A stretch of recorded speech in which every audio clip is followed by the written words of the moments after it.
السلام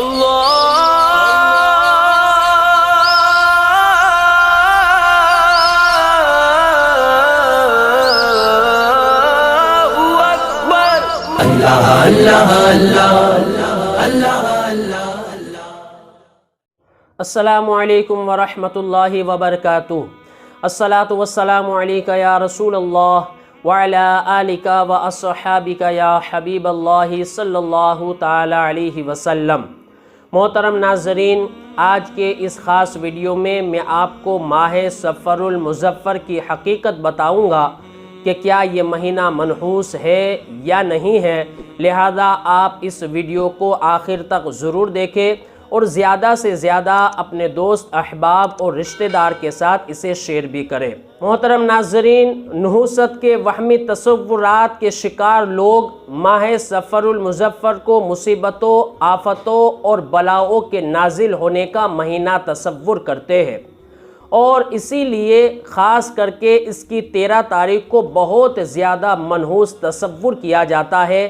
یہ لوگوں کا یہ ماننا ہوتا ہے کہ ماہ صفر المظفر میں کاروبار شروع نہیں کرنا چاہیے، نقصان ہونے کا اندیشہ ہے، سفر نہیں کرنا چاہیے، ایکسیڈنٹ ہونے کا اندیشہ ہے، شادی نہیں کرنی چاہیے، گھر برباد ہونے کا اندیشہ ہے، اور ایسے باطن ان کے خیالات ہوتے ہیں۔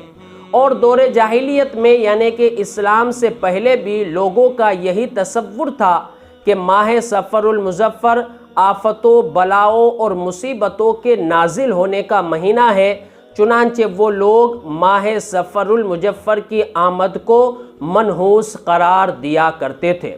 لیکن کیا حقیقت میں ماہ صفر المظفر منحوس ہے؟ تو میرے آقا صلی اللہ تعالی علیہ وسلم کا فرمان ہے، بخاری شریف کی حدیث پاک ہے، آپ فرماتے ہیں لا سفر، یعنی سفر کچھ نہیں۔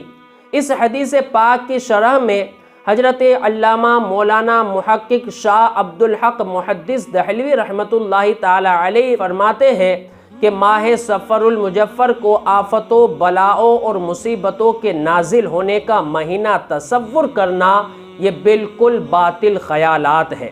اور حضرت علامہ مولانا امجد علی اعظمی صاحب علیہ رحمہ بھی فرماتے ہیں کہ یہ تمام خیالات دور جاہلیت کے خیالات ہیں۔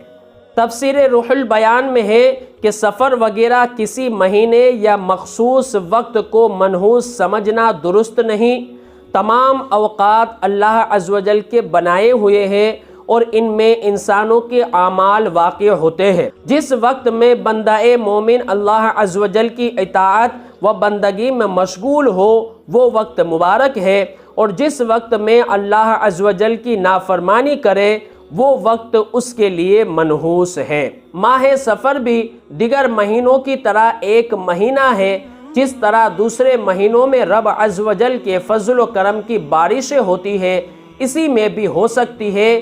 اسے تو صفر المظفر کہا جاتا ہے، یعنی کامیابی کا مہینہ۔ یہ مہینہ کیوں کر منحوس ہو سکتا ہے؟ محترم ناظرین، ماہ صفر المظفر میں بلاؤں کا نزول ہوتا ہے، مصیبتوں اور آفتوں کا نزول ہوتا ہے۔ یہ تمام خیالات باطن اور جاہلیت بھرے خیالات ہیں، لہذا ہمیں ان خیالوں کو اپنے دماغ اور دل سے نکال پھینکنا چاہیے۔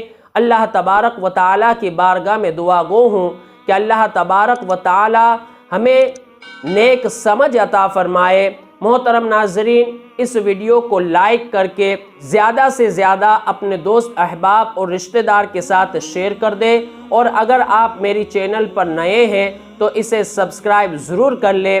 اب مجھے اجازت دیجیے، ایک نئے ویڈیو کے ساتھ پھر ملاقات ہوگی۔ السلام علیکم ورحمۃ اللہ وبرکاتہ۔